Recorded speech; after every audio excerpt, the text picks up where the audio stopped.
Winter is here. We're nestled down in the barn, but the digging has begun for the new house. Praise the Lord.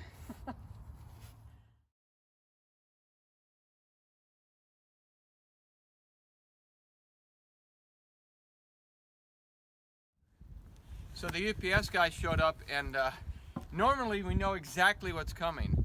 So when he shows up on a day that we didn't order something, we are kind of suspicious. Then I remembered. A few days back, I got an email from one of our YouTube subscribers. Now, he had tracked us down, got our address. Stalked us. Stalked us for a little while. And he said, hey, I've got something that's going to be a priceless tool for you on your farm as you're doing this construction, and I want to send it to you. So, Dan, thank you very much. We've just received it and have no clue. So, I have no idea what it is. So here we go. So,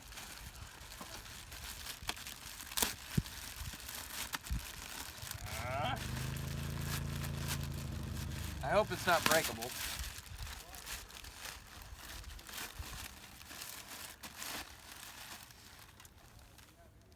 It's an air. Oh, what's in there? What's in there? He gave me a hint. He said it was the thing. Apparently, this gentleman has been redoing a very old house, and he said these were the most priceless tools he had found in reclaiming old lumber and removing nails. So I didn't know what the tools were. I got plenty of nails over there. But yeah, we Nice. often fight with trying to remove nails. Well, thank you so much, and I'm going to have to get in and read about this and figure out every tool we got here. We're learning as we go. This is great. Well, thank you so much, and we will put it to use, and we'll probably have a video soon with us using it. So, if you're lucky, maybe we'll show you how we learned to use it, but it might be a little more entertaining than we want to share. Yeah. Thanks again, Dan. See ya.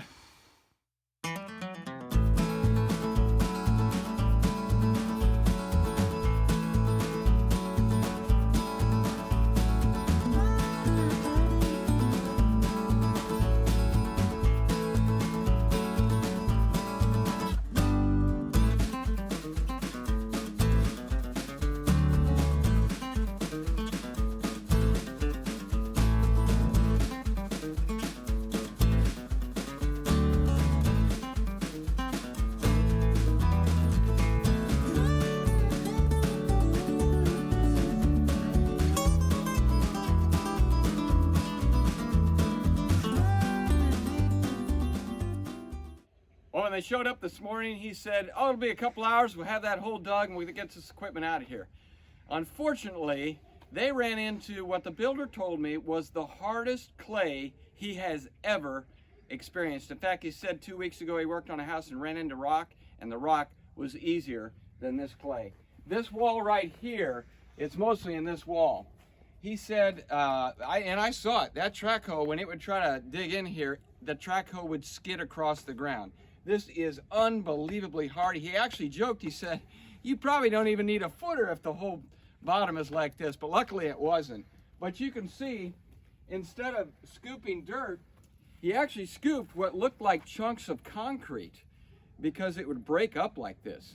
It was amazing, but the couple-hour job has turned into at least a 2-day ordeal. If nothing else, this construction creates every child's greatest fantasy. Massive dirt piles to climb on. Kyla is having a blast.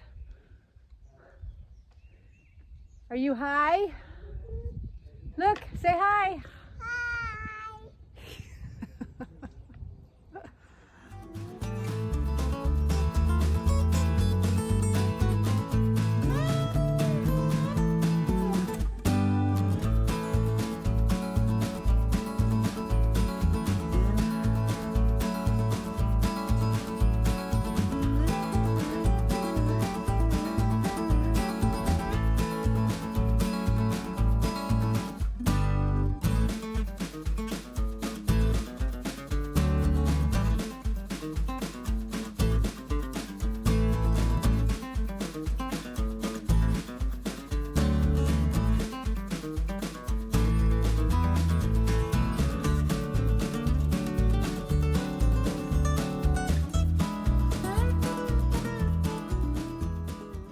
Well, here we are. They've worked about 4 days and they made quite a bit of progress. They dug the hole.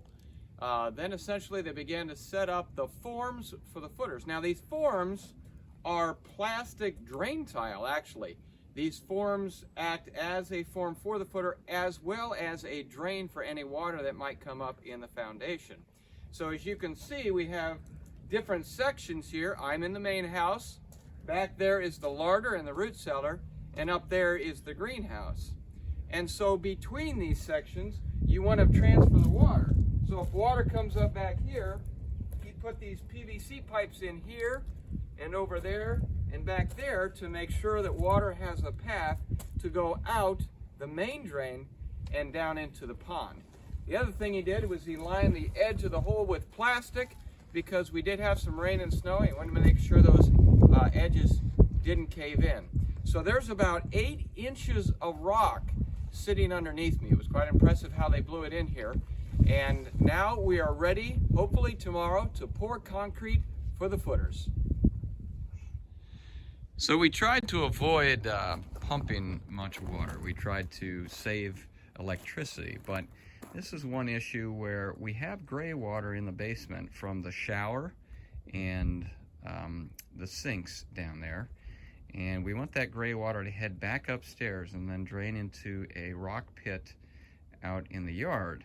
And so this is installed here to actually drain that water into and then pump it up through a 2-inch pipe into the gray water drain upstairs.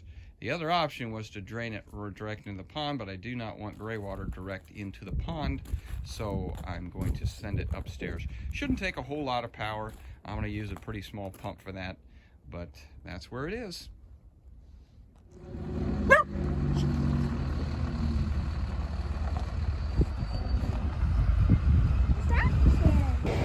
Well, here we go. First footer pour of the new house. You can imagine how exciting this is for us. Sean, any famous words? I don't know. It's good to see stuff actually happening. Pretty impressive setup, too. So we've got, I think, 3 or 4 cement trucks, and they're pulling up here to the rig. They pump the concrete into the hole, and then the guy in the dark shirt has a vibrator, and that helps settle the concrete, get air bubbles out. And then right behind that, they're trying to level out the concrete with the float. Then the rebar goes in after that. It's quite a process, and it takes quite a few people.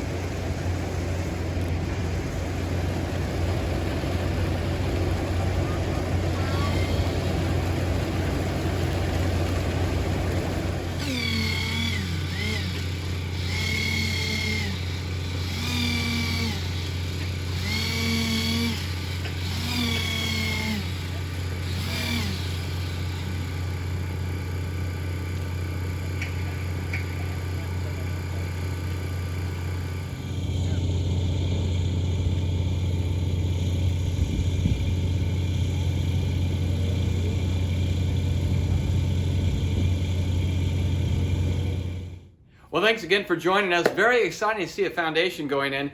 Maybe by spring when it warms up, we'll actually have a house that we can get into and out of this camper.